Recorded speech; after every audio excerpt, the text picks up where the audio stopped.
In 1993, Professor Philip Johnson of the University of California at Berkeley invited a group of scientists and philosophers to a small beach town on the central coast of California. They came from major academic centers, including Cambridge, Munich, and the University of Chicago, to question an idea that had dominated science for 150 years. I think Pajaro Dunes represented a turning point for many of us. Individually, we all had questions about evolutionary theory, but when we came together, each person brought something of their own to the table, and suddenly we all had a glimpse of a new way of looking at life that none of us had individually seen before. I would have to say that this was an intense period of time in my life. It just seemed that there was something here much more intellectually satisfying than the view that I had held up until this time. Looking back on it now, I think that gave me the motivation to actually look at the evidence and just see where I thought it pointed. I realized that this was bigger than any one person or discipline, and this was the beginning of a community of scientists who were now willing to face the fundamental mystery of life's origin.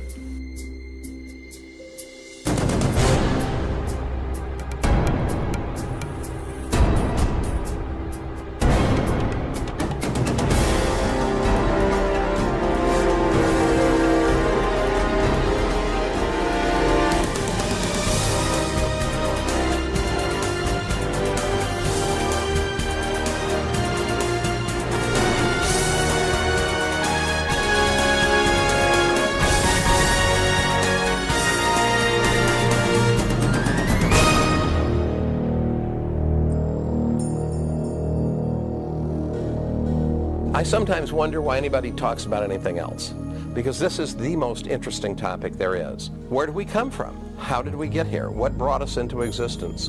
What is our relationship to reality as a whole? You look at the incredible diversity and complexity of life, and inevitably the question arises, what brought all this into existence? Was it simply chance and necessity, undirected natural forces? Or is there something else going on? Is there a purpose, a plan, a design due to an intelligent cause? I think that is the fundamental question.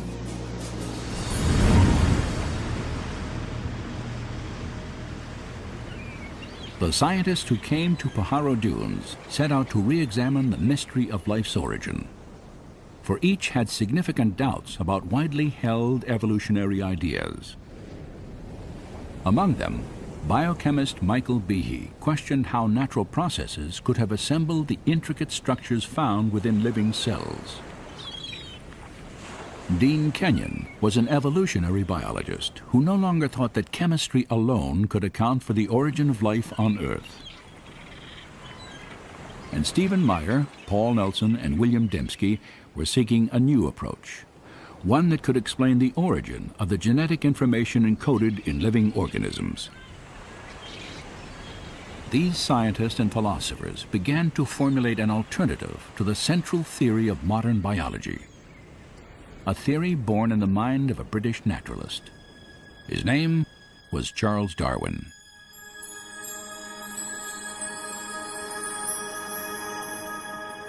In 1831, Darwin, then 22 years old, set sail on a 5-year survey expedition for the British Empire.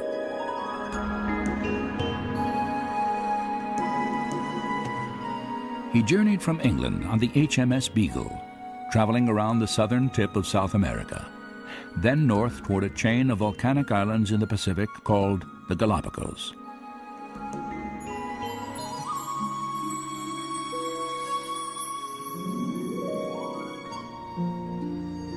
On this desolate archipelago, 600 miles off the western coast of Ecuador, Charles Darwin encountered an extraordinary array of birds, reptiles, and mammals, the likes of which he had never seen before. For more than a month, Darwin studied plant and animal life, took extensive notes, and collected specimens. Then he left, never to return. 25 years passed as he developed a theory about how the diverse forms of life on Earth had originated. In 1859, Darwin published a book titled On the Origin of Species. Its impact on science and ultimately all of Western culture was dramatic.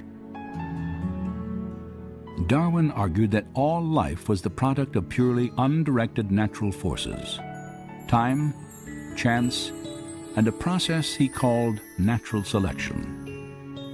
For 2,500 years before Darwin, most prominent scientists and philosophers, people such as Plato or Newton or Kepler, viewed the world as the product of some kind of design or plan. But a fundamental shift occurs with Darwin's idea of natural selection, and a real change in scientific philosophy is set in motion. Darwin was not the first scientist to propose a theory of evolution, but he was the first to offer a plausible naturalistic mechanism that could produce biological change over long periods of time. To understand how natural selection works, consider the finch populations Darwin encountered on the Galapagos Islands. 13 species of finches inhabit the Galapagos Islands, and they vary subtly in terms of their body size and shape of the beak. Darwin returned to England with 9 different species of these birds. According to contemporary Darwinian theory, differences in the sizes and shapes of the birds' beaks are the direct result of natural selection. One example often cited involves species of seed-eating finches.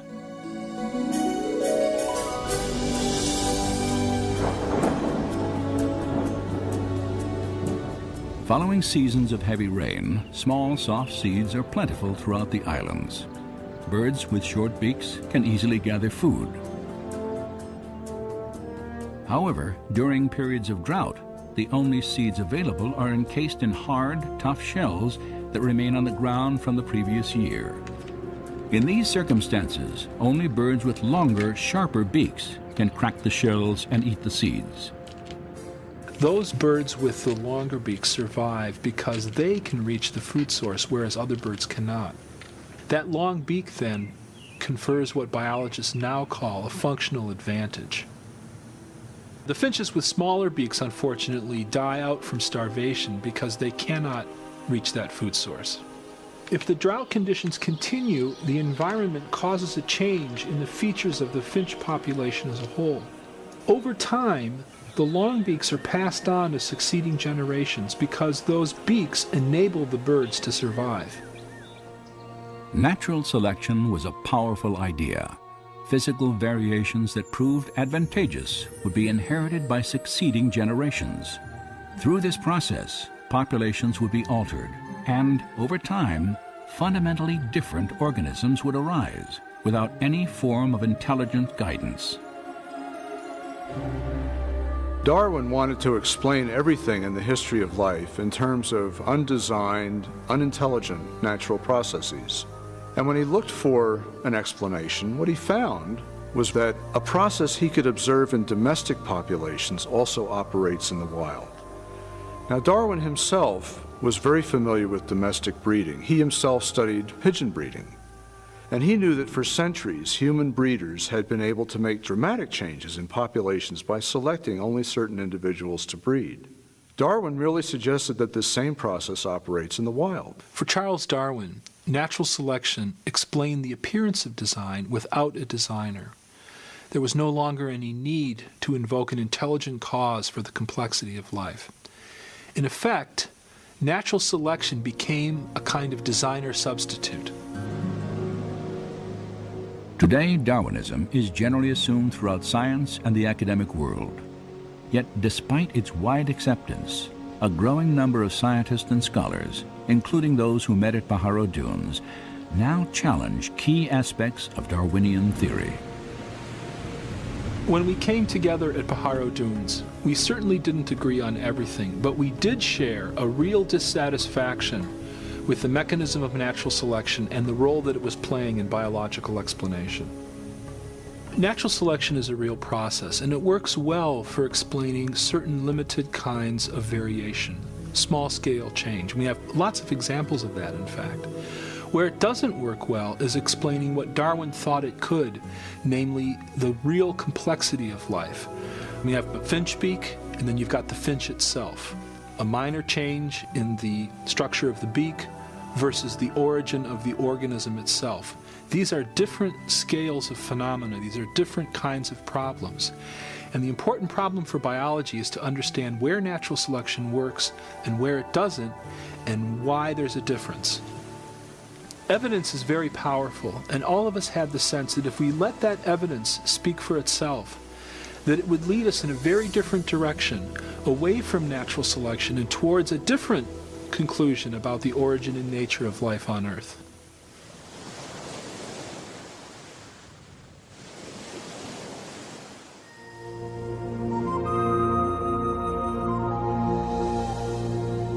Natural selection acts only by taking advantage of slight successive variations.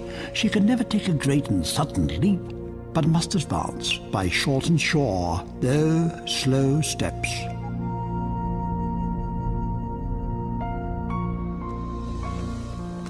It's really interesting to notice that the more we know about life and the more we know about biology, the more problems Darwinism has and the more design becomes apparent. Since 1988, Dr. Michael Behe has investigated complex biological systems that seem to defy explanation by natural selection.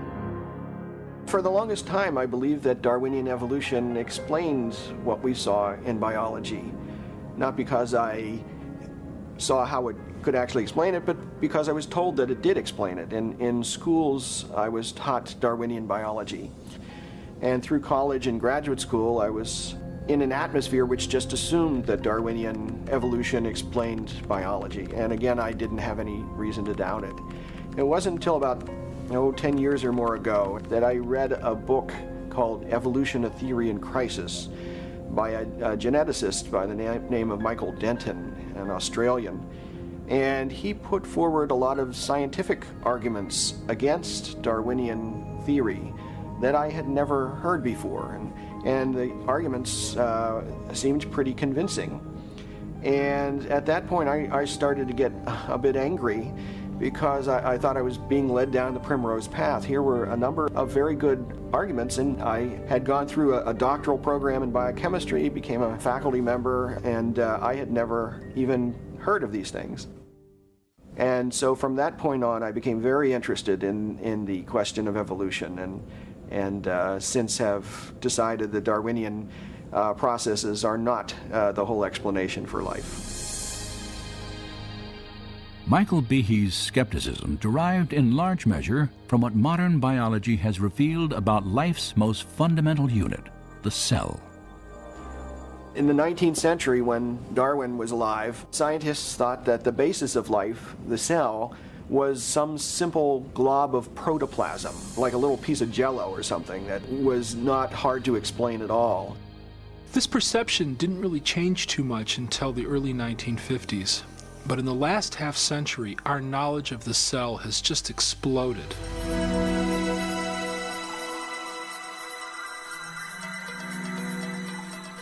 Today, powerful technologies reveal elaborate microscopic worlds. Worlds so small that a thimbleful of cultured liquid can contain more than 4 billion single-cell bacteria, each packed with circuits, assembly instructions, and miniature machines, the complexity of which Charles Darwin could never have imagined. At the very basis of life, where molecules and cells run the show, we've discovered machines, literally molecular machines. There are little molecular trucks that carry supplies from one end of the cell to the other. There are machines which capture the energy from sunlight and turn it into usable energy. There are as many molecular machines in the human body as there are functions that the body has to do. So if you think about hearing, seeing, smelling, tasting, feeling, blood clotting, respiratory action, the immune response, all of those require a host of machines. When we look at these machines, we ask ourselves, where do they come from? And the standard answer, Darwinian evolution, is very inadequate in my view. In speaking on the topic of scientific naturalism and evolution... During the early 1990s, at a series of academic conferences, Behe first shared his doubts about the ability of natural selection to construct complex molecular machines. One machine particularly attracted his attention. I remember the first time I looked in a biochemistry textbook and I saw a drawing of something called a bacterial flagellum with all of its parts in all of its glory. It had a propeller and the hook region and the drive shaft and the motor and so on. I looked at that and I said, that's an outboard motor. That's designed, you know, that's no chance assemblage of parts. Behe's reaction was not surprising, for the molecular motors that drive bacteria through liquid each depend upon a system of intricately arranged mechanical parts.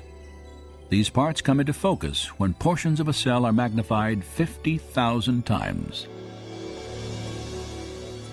Biochemists have used electron micrographs like this one to identify the parts and three-dimensional structure of the flagellar motor.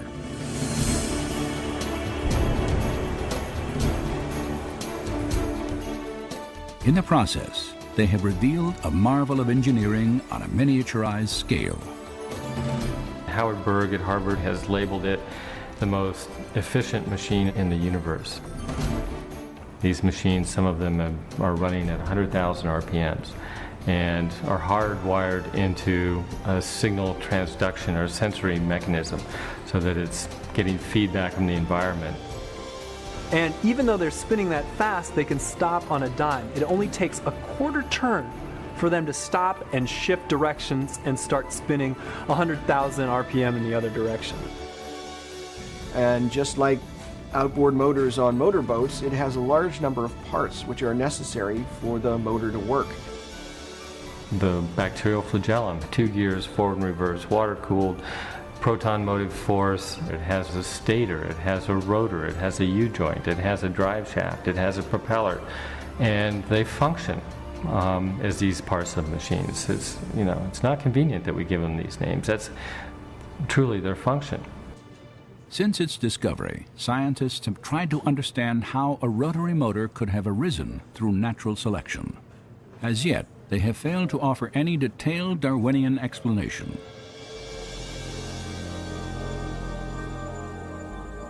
To see why, we must understand a feature of molecular machines known as irreducible complexity. Irreducible complexity was coined by Mike Behe in describing these molecular machines. Basically what it says is that you have multi-component parts to any given organelle or system in a cell, all of which are necessary for function. That is, if you remove one part, you lose function of that system. The idea of irreducible complexity can be illustrated by a familiar, non-biological machine, a mousetrap. The trap is composed of 5 basic pieces: a catch to hold the bait, a strong spring, a thin bent rod called the hammer, a holding bar to secure the hammer in place, and a platform upon which the entire system is mounted. If any one of these parts is missing or defective, the mechanism will not work. All components of this irreducibly complex system must be present simultaneously for the machine to perform its function, catching mice. Irreducible complexity also applies to biological machines, including the bacterial flagellar motor. All told, there are about 40 different protein parts which are necessary for this machine to work. And if any of those parts are missing, then either you get a flagellum that doesn't work because it's missing the hook or it's missing the drive shaft or whatever, or it doesn't even get built within the cell. In evolutionary terms, you have to be able to explain how you can build this system gradually when there's no function until you have all those parts in place.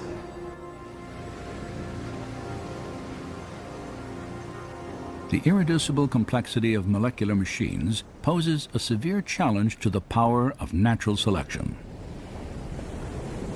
According to Darwin's theory, even very complex biological structures like an eye, an ear, or a heart can be built gradually over time in small incremental steps. Yet, as Darwin made clear, natural selection can only succeed if these random genetic changes provide some advantage to the evolving organism in its struggle for survival. As I have attempted to show, it is not necessary to suppose that the modifications were all simultaneous if they were extremely slight and gradual. Natural selection is scrutinizing the slightest variations, rejecting those that are bad, preserving and adding up all that are good. But could Darwin's small, favorable variations have produced a bacterial flagellum? Some scientists doubt the possibility. How could something new, like a bacterioflagellar motor and all the components that go with it, how could it develop out of a population of bacteria that don't have that system? When each change, according to Darwin's theory, has to provide some kind of advantage. Imagine such a scenario early in the Earth's history. An evolving bacterium somehow develops a tail and perhaps even the pieces necessary to attach it to the cell wall. Yet without a complete motor assembly, this innovation would provide no advantage to the cell. Instead, the tail would lie immobile and useless, invisible to natural selection, which by definition can only favor changes that aid survival. The logic of natural selection is very demanding. Unless the flagellum mechanism is completely assembled and actually works, natural selection simply cannot preserve it. It cannot be passed on to the next generation. The important thing to realize about natural selection is it selects only for a functional advantage. In most cases, natural selection actually eliminates things that have no function or that have a function that harms the organism. So if you had a bacterium with a tail that didn't function as a flagellum, chances are natural selection would eliminate it. The only way you can select for a flagellum is if you have a flagellum that works, and that means you have to have all the pieces of the motor in place to begin with.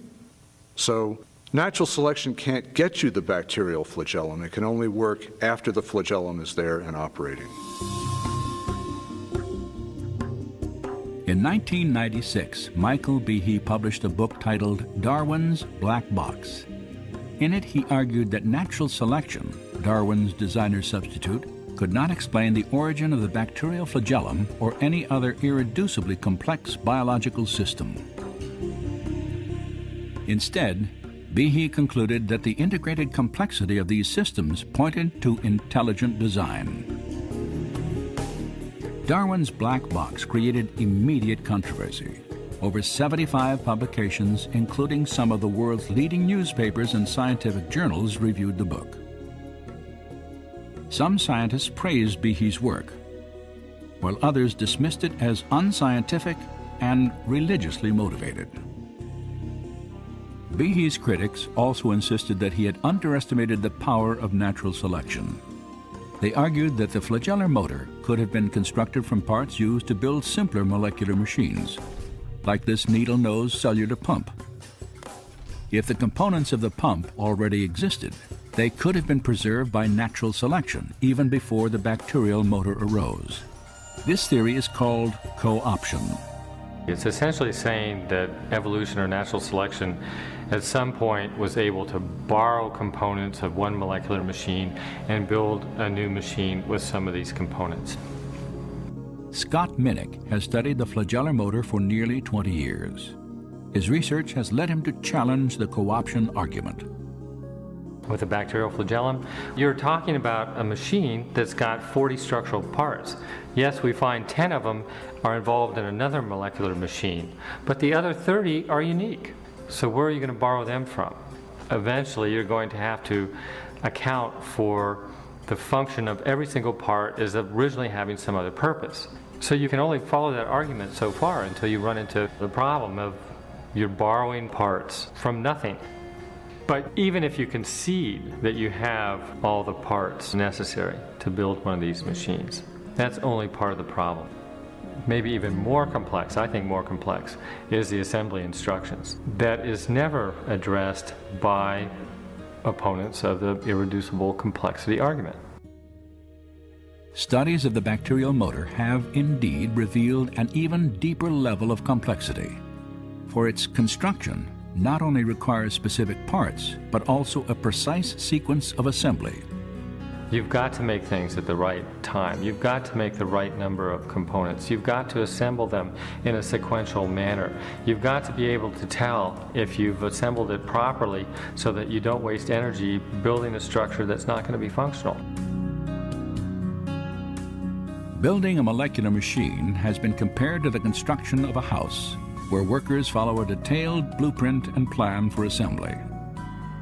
The foundation of a house is poured before the walls are erected. Plumbing and electrical fixtures are installed prior to enclosing the walls of the structure. Windows must be hung before siding is applied, and shingles are attached only after plywood sheets are nailed to the rafters. So it is with the construction of a flagellar motor. You build this structure from the inside out. You are counting the number of components in a ring structure or the stator, and once that's assembled, there's feedback that says, okay, no more of that component now. A rod is added, a ring is added, another rod is added, U-joint's added. Once the U-joint's at a certain size and a certain degree of bend, about a quarter turn, that's shut off, and then you start adding components for the propeller. These are all made in a precise sequence, just like you would build a building.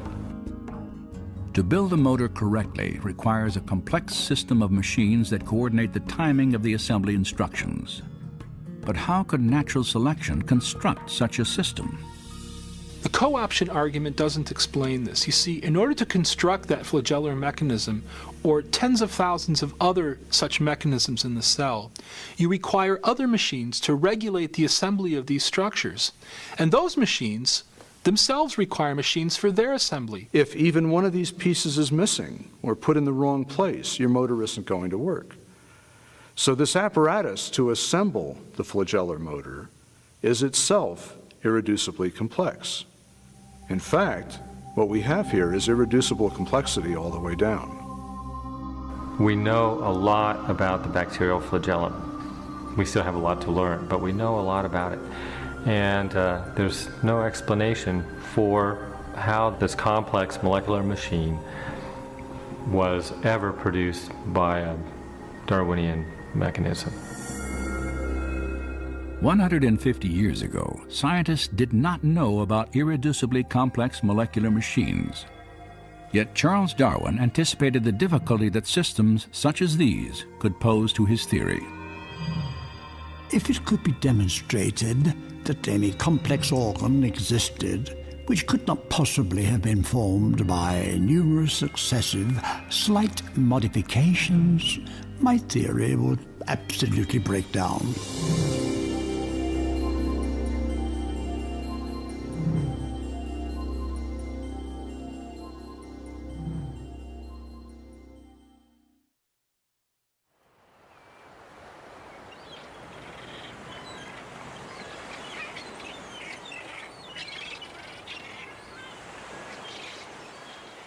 There are really two big questions in biology.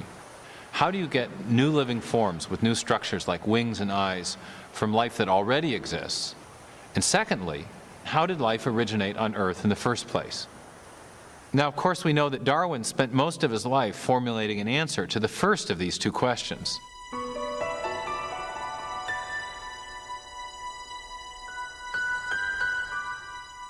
Charles Darwin compared the history of life on Earth to a great branching tree. The base of the tree represented the very first living cell, and the branches were new and more complex life forms that had evolved over time from the first primitive organism. Darwin was trying to explain how the branches on the tree of life originated. He was trying to show how natural selection could have modified existing organisms to produce the great diversity of plant and animal life that fills the earth today. But when it came to the base of the tree, which represented the origin of the first life, the first living cell, Darwin had very little to say. In fact, in The Origin of Species, he didn't even address the question of how life might have originated from non-living matter. The only glimpses we have of Darwin's opinions on the subject appear in a letter he wrote to a colleague named Joseph Hooker.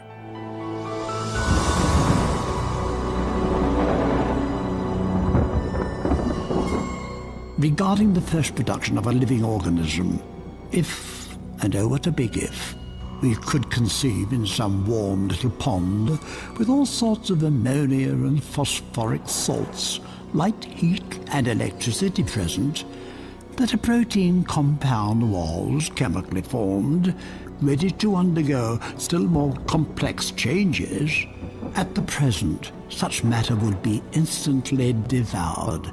But this may not have been the case before living creatures were formed. During the final years of his life, Darwin did little to develop his idea that a primitive cell might have emerged from simple chemicals in the primordial waters of the early Earth. But later in the 1920s and 30s, a Russian scientist named Alexander Oparin formulated a detailed theory about how this could have happened. It was called chemical evolution. Oparin thought that he could explain the origin of the first life using Darwinian principles. He envisioned simple chemicals combining and recombining to form larger molecules, and then these larger molecules organizing themselves with the help of chance variations and natural selection into the first primitive living cell. Over the next 3 decades, many scientists worked to develop and refine these ideas as they pondered the questions both Oparin and Darwin had raised. How could life have evolved from simple chemicals? One man thought he knew. The problem of biological origins has, for a very long time, I would say, has been a real deep interest to me just because of the scale of the problem, the importance of it. Where did we come from? Why are we here? All that kind of question. Probed from the point of view of natural science. During the late 1960s and throughout the 70s and early 80s, Dean Kenyon was one of the leading chemical evolutionary theorists in the world. And like others in his field, he was trying to explain how life on Earth began through a purely natural process. In 1969, Kenyon co-authored an important book on the origin of life. Gary Steinman and myself thought that if we were to pull together in all of the lines of empirical evidence that had accumulated by the mid to late 60s in one continuous argument, we were very enthusiastic about the possibilities for explaining the origin of the main life-building elements. Despite his optimism, Kenyon faced a significant problem. To explain how life began, he first had to account for the origin of the essential building blocks of every cell that has existed on Earth. Large, complex molecules called proteins.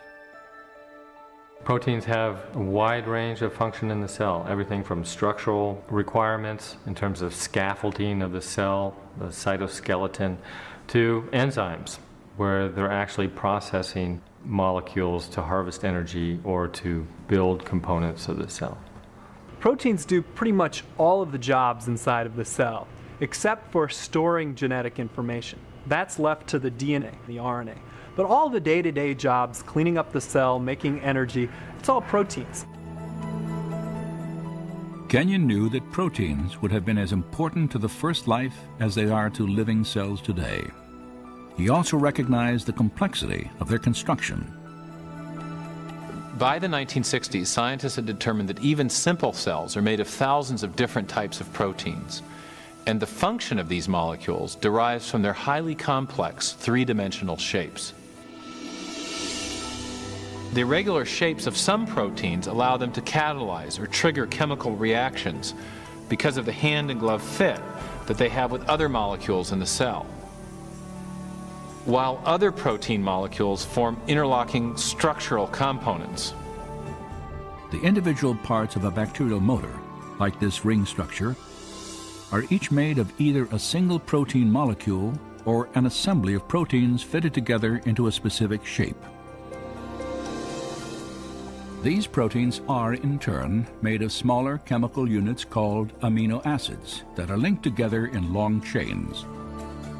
There is a very great degree of intricacy of architecture down in the cell units in these protein-forming amino acids. In nature, 20 different types of amino acids are used to construct protein chains. Biologists have compared them to the 26 letters of the English alphabet.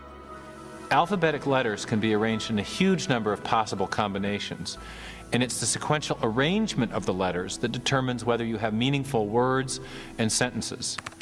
If the letters are arranged correctly, you'll get meaningful text. But if they're not arranged correctly, you'll get gibberish. And the same principle applies for amino acids and proteins. There are at least 30,000 distinct types of proteins, each made of a different combination of the same 20 amino acids. They are arranged, like letters, to form chains, often hundreds of units long. If the amino acids are sequenced correctly, then the chain will fold into a functioning protein. Proteins are arranged with their amino acids in such a way that the amino acids collapse on each other into an architecture that is pre-programmed by the order of the amino acids. It folds into a certain structure, and that structure can do a certain function. So all proteins in the cell have a certain three-dimensional pattern that's based on the arrangement of amino acids in the chain. This arrangement is critical, for if the amino acids are incorrectly sequenced, a useless chain forms, and instead of folding into a protein, it will be destroyed in the cell. Proteins, like written languages or computer codes, have a high degree of specificity. The function of the whole depends upon the precise arrangement of the individual parts.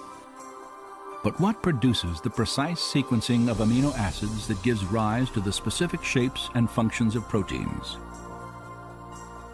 During the 1950s and 60s, discoveries about protein structure forced biologists to confront this mystery. Dean Kenyon believed he could solve it. In his book, Biochemical Predestination, Kenyon and his co-author, Gary Steinman, proposed an intriguing theory. Kenyon wrote, "Life might have been biochemically predestined by the properties of attraction that exist between its chemical parts, particularly between amino acids in proteins." At the time that biochemical predestination came out, I and my co-author were totally convinced that we had the scientific explanation for origins. Kenyon proposed that the chemical properties of the amino acids caused them to be attracted to each other, forming the long chains that became the first proteins, the most important components in the living cell. And this meant that life was effectively inevitable, predestined by nothing more than chemistry. Many scientists embraced Kenyon's ideas, and over the next 20 years, Biochemical Predestination became a best-selling text on the theory of chemical evolution. Yet 5 years after the book's publication, Kenyon quietly began to doubt the plausibility of his own theory. It was during that whole period of time that my doubts about certain aspects of the evolutionary account became apparent. When coming into contact with a powerful counter-argument given to me by one of my students, and I could not refute that counter-argument. Kenyon was challenged to explain how the first proteins could have been assembled without the help of genetic instructions. In living cells today, chains of amino acids are not formed directly by forces of attraction between their parts, the scenario Kenyon envisioned on the early Earth. Instead, another large molecule within the cell stores instructions for sequencing the amino acids in proteins. It is called DNA. Initially, Kenyon believed that proteins could have formed directly from amino acids without any DNA assembly instructions. And that's why so many scientists were excited about his theory. But the more he and others learned about the properties of amino acids and proteins, the more he began to doubt that proteins could self-assemble without DNA.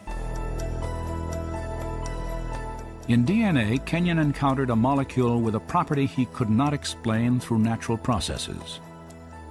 For locked securely within its double helix structure is a wealth of information in the form of precisely sequenced chemicals that scientists represent with the letters A, C, T, and G.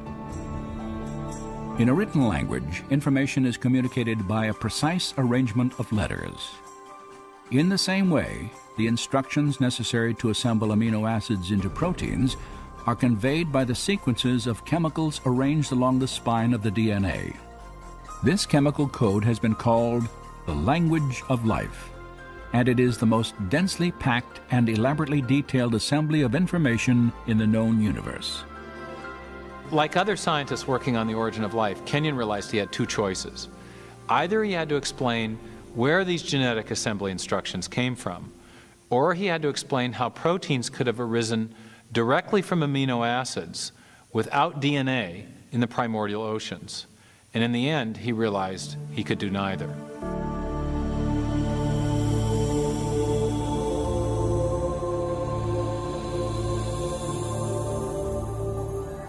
It's an enormous problem how you could get together in one tiny submicroscopic volume of the primitive ocean all of the hundreds of different molecular components you would need in order for a self-replicating cycle to be established. And so my doubts about whether amino acids could order themselves into meaningful biological sequences on their own without pre-existing genetic material being present just reached, I guess for me, the intellectual breaking point sometime near the end of the decade of the 70s. As Kenyon reevaluated his theory, new biochemical discoveries further weakened his conviction that amino acids could have organized themselves into proteins. The more I conducted my own studies, including a period of time at NASA Ames Research Center, the more it became apparent that there were multiple difficulties with the chemical evolution account. And further experimental work showed that amino acids do not have the ability to order themselves into any biologically meaningful sequences. Faced with mounting difficulties in his own theory and a growing body of scientific data about the importance of DNA, Kenyon was forced to confront the absolute necessity of genetic information. The more I thought about the alternative that was being presented in the criticism and the enormous problem that all of us who worked on this field had neglected to address, the problem of the origin of genetic information itself, then I really had to reassess my whole position regarding origins. For Dean Kenyon, a new question became the focus of his search for life's origin. What was the source of the biological information in DNA? If one could get at the origin of the messages, the encoded messages within the living machinery, then you would really be on to something far more intellectually satisfying than this chemical evolution theory. Yet Kenyon realized that he faced a narrowing set of options. By the 1970s, most researchers had rejected the idea that the information necessary to build the first cell originated by chance alone.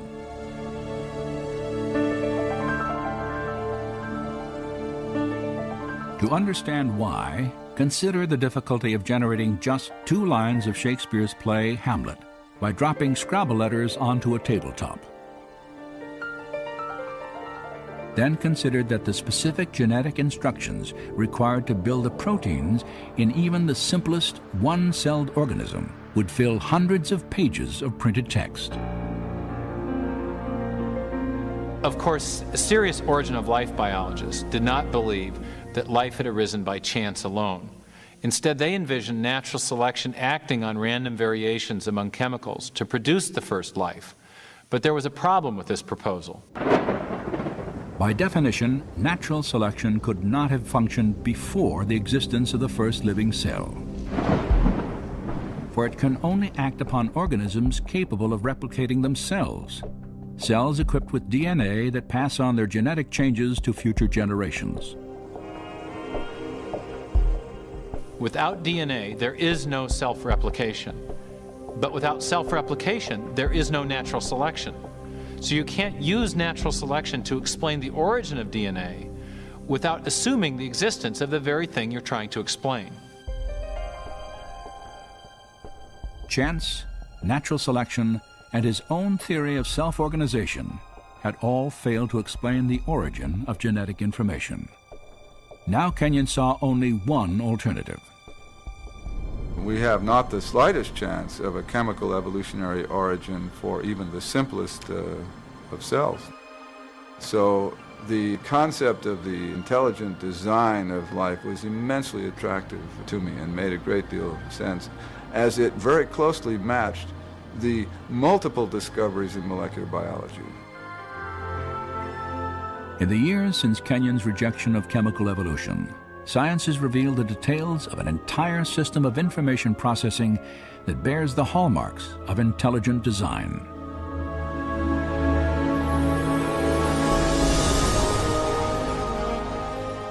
With computer animation, we can enter the cell to view this remarkable system at work.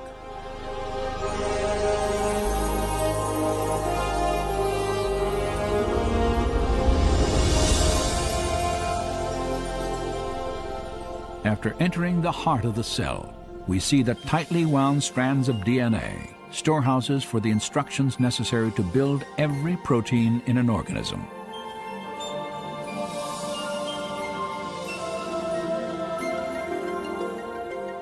In a process known as transcription, a molecular machine first unwinds a section of the DNA helix to expose the genetic instructions needed to assemble a specific protein molecule.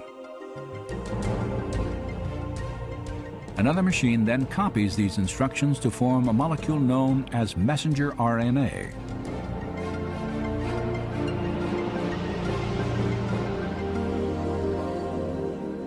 When transcription is complete, the slender RNA strand carries the genetic information through the nuclear pore complex, the gatekeeper for traffic in and out of the cell nucleus.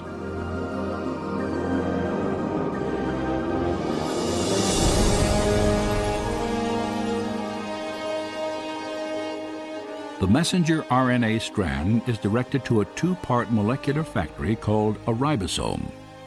After attaching itself securely, the process of translation begins.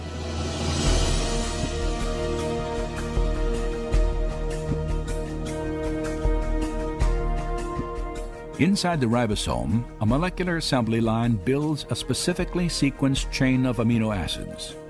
These amino acids are transported from other parts of the cell and then linked into chains often hundreds of units long.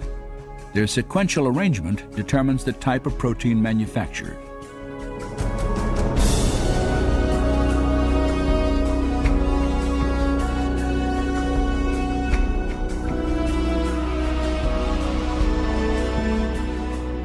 When the chain is finished, it is moved from the ribosome to a barrel-shaped machine that helps fold it into the precise shape critical to its function.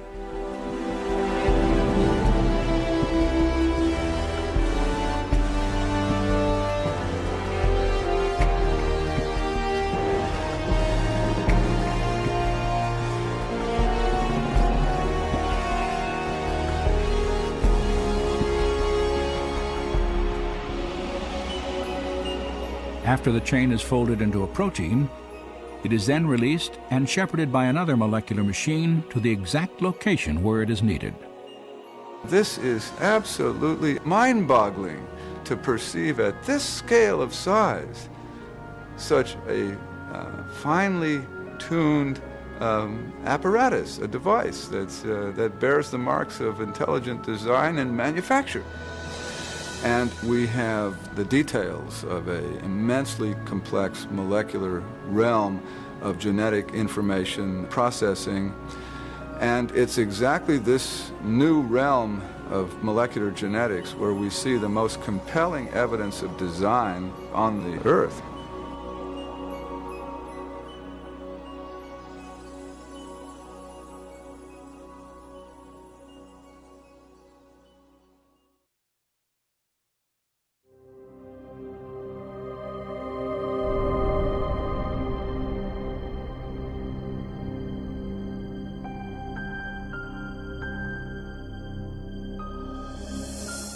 When I look at molecular machines or the incredibly complex process by which cells divide, I want to ask, is it possible that these things had an intelligence behind them, that there was a plan or a purpose to this structure? Science ought to be a search for the truth about the world. Now, we shouldn't prejudge what might be true. We shouldn't say, I don't like that explanation, so I'm going to put it to one side. Rather, when we come to a puzzle in nature, we ought to bring to that puzzle every possible cause that might explain it. One of the problems I have with evolutionary theory is it artificially rules out a kind of cause even before the evidence has a chance to speak. And the cause that's ruled out is intelligence. Since the late 19th century, since the time of Darwin, in fact, in part because of Darwin's writing in The Origin of Species, scientists came to accept a convention, a definition of science that excluded the possibility of design as a scientific explanation. And that convention has a name. It's called methodological naturalism. And it just means that if you're going to be scientific, you must limit yourself to explanations that invoke only natural causes. You can't invoke intelligence as a cause. And yet, curiously, we make inferences to intelligence all the time. It's part of our ordinary reasoning to recognize the effects of intelligence. Consider, for example, these hieroglyphic messages carved upon the ruins of Egyptian monuments. No one would attribute the shapes and arrangements of these symbols to natural causes like sandstorms or erosion. Instead, we recognize them as the work of ancient scribes, intelligent human agents. Similar reasoning leads us to conclude that the mysterious stone figures on the shores of Easter Island were not formed by the actions of wind and water over great periods of time. Nor do we presume that plants could grow into these familiar shapes without some manner of intelligent guidance. Of course, we make these inferences all the time, and we know they're correct. But the question is, on what basis do we make these inferences? What are the features that enable us to recognize intelligence? Recently, in a book titled The Design Inference, mathematician William Dembski has made an important breakthrough in understanding design reasoning. Dembski has identified the specific features of artifacts that cause us to recognize prior intelligent activity. I came to this by trying to look at how do we reason about design? What are the logical moves that we have to go through in order to come to a conclusion of design? So what I'm trying to do is to establish reliable, empirical, scientifically rigorous criteria for deciding whether something is in fact designed. So I was looking at the logic of it. And what I found was you need improbability and you need specification, the right sort of pattern, these objective patterns. According to Dembski, human beings correctly detect the activity of intelligence whenever they observe a highly improbable object or event that also matches a recognizable pattern. Just such a pattern is found in the Black Hills of South Dakota. If you travel through the West, you'll see lots of different shapes on mountainsides, most of which mean nothing at all. They're just rocks strewn in various patterns. But what you don't see are the faces of Lincoln, Jefferson, Teddy Roosevelt, and George Washington on mountainsides. The only place you see that is in South Dakota. And the reason it's there is because a sculptor, an eccentric sculptor, decided that he wanted to honor these presidents by spending the larger part of his life chiseling their faces in the side of that mountain. That pattern is improbable. A random hillside is also improbable, but a random hillside doesn't specify anything. We do know, though, that there were 4 guys who were presidents of the United States who had particular patterns with their faces, and those patterns on the mountainside in South Dakota match faces elsewhere. If I look up and see the faces, I immediately recognize that they match the faces of the 4 presidents that are known from money or portraits at the National Gallery or paintings and books. And so I realized when I look at Mount Rushmore, we have not only a highly improbable configuration of rock, but one which matches an independently given pattern that reliably indicates intelligence. So we have a small probability, specification, its design.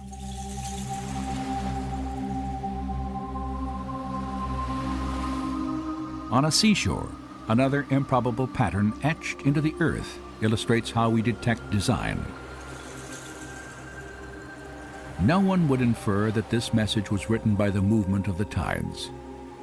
Instead, because of the characteristics of this pattern, we identify the words as the products of intelligence.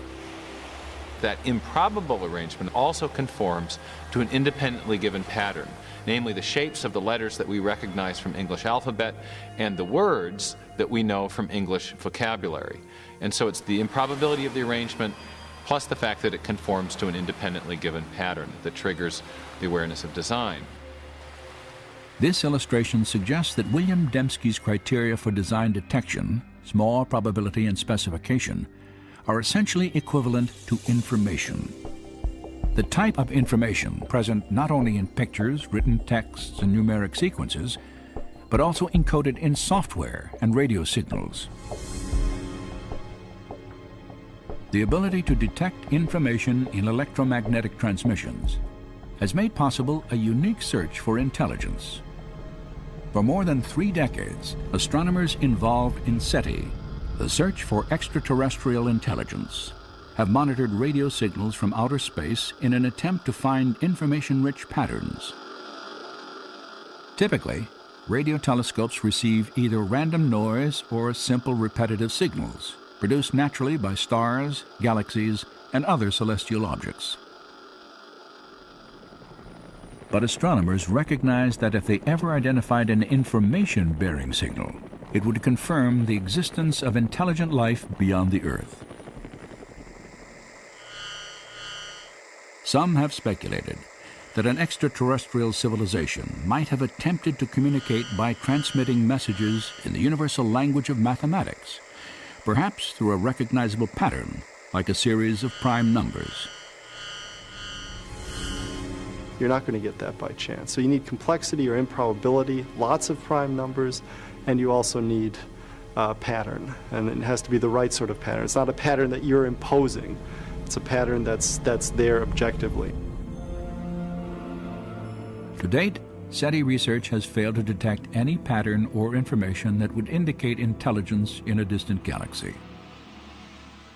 But in another universe, much closer to home, scientists have discovered a wealth of information within the nucleus of the living cell. DNA has a structure that is ideal for carrying information. In the A's, T's, C's, and G's, the basis of the double helix of DNA, is the potential for storing a tremendous amount of information. There is, in fact, no entity in the known universe that stores and processes more information more efficiently than the DNA molecule. A full complement of human DNA has 3 billion individual characters. Analysis of the DNA molecule's coding regions show that its chemical characters have a specific arrangement that allows them to convey detailed instructions or information, much like letters in a meaningful sentence or binary digits in a computer code. Bill Gates has said that DNA is like a computer program, only much more complex than any we've been able to devise. And if you reflect on that even for a minute, it's a highly suggestive observation, because we know that Bill Gates does not employ wind and erosion or random number generators to generate his software. Instead, he employs intelligent engineers, software engineers. And so everything we know in our experience suggests that information-rich systems arise from intelligent design. But what do we make of the fact that there is information in life, in every living cell of every living organism? That's the fundamental mystery. Where does that information come from? For the past 15 years, philosopher and scientist Stephen Meyer has worked to answer this question. Meyer has developed an argument to demonstrate that intelligent design provides the best explanation for the origin of information necessary to build the first living cell. information that the DNA molecule holds. It's part of our knowledge base that intelligent agents can produce information-rich systems. So the argument is not based on what we don't know, but it's based on what we do know about the cause and effect structure of the world. We know at present there is no naturalistic explanation, no natural cause that produces information. Not natural selection, not self-organizational processes, not pure chance. But we do know of a cause which is capable of producing information, and that is intelligence. So when people infer design from the presence of information in DNA, they're effectively making what's called in the historical sciences an inference to the best explanation. So when we find an information-rich system in the cell, in the DNA molecule specifically, we can infer that an intelligence played a role in the origin of that system, even if we weren't there to observe the system coming into existence. Meyer's work on the origin of genetic information is now part of a comprehensive scientific case for design that grew out of a meeting of scientists and philosophers on the central coast of California in 1993. Their objective was to reassess an idea that had dominated biology for more than a century. In the process, they gave birth to a theory that has become known as intelligent design. To me, the great promise of design is it gives us a new tool and explanation that belongs in the toolkit of science. Intelligent causes are real, they leave evidence of their existence, and a healthy science is a science that seeks the truth and lets the evidence speak for itself. The argument for intelligent design is based on observation of the facts. Now that's my definition of good science. It's observation of the facts. Now when you observe the facts, as Michael Behe has done, what do you observe? You observe this incredible pattern of interrelated complexity. And the way we conclude intelligent design for the bacterial flagellum is the same way we conclude intelligent design for an outboard motor. When we see an outboard motor, we see the way the parts interact and so on. We know somebody made that. The reasoning is the same for biological machines. So the idea of intelligent design is a completely scientific one. Certainly it might have religious implications, but it does not depend on religious premises. When I look at the evidence objectively, without ruling out the possibility of design, design just leaps up as the most likely explanation. And that's why I believe that it's true. I think design is back on the table. You know, we can't explain these systems by natural law. And if we're searching for truth, and they are in fact designed, if we have to be design engineers to understand them, then I say, what's the problem? You know, you go where the data leads you. And the implications, yeah, they have profound metaphysical implications, but so be it. So it's a powerful idea that the universe is rational and comprehensible, underwritten by a supreme intelligence that meant for this world to be understood, is something that underwrites then the program of science, because then you can go out and look at the world and the world will make sense. If it's all just a chaotic assemblage, there's no reason to expect any rationality out there. But if it in fact is the product of a mind, then you can go out and science becomes this enormous, wonderful puzzle-solving project in which you can expect to find rationality and beauty and comprehensibility right at the foundation of things.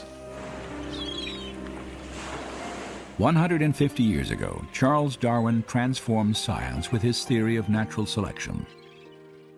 Today, that theory faces a formidable challenge. Intelligent design has sparked both discovery and intense debate over the origin of life on Earth. And for a growing number of scientists, it represents a paradigm, an idea with the power to, once again, redefine the foundations of scientific thought. During the 19th century, scientists believed that there were two fundamental entities, matter and energy. But as we enter the 21st century, there's a third fundamental entity that science has had to recognize, and that is information. And so as we encounter the biology of the information age, the suspicion is growing that what we're seeing in the DNA molecule is actually an artifact of mind, an artifact of intelligence. something that can only be explained by intelligent design.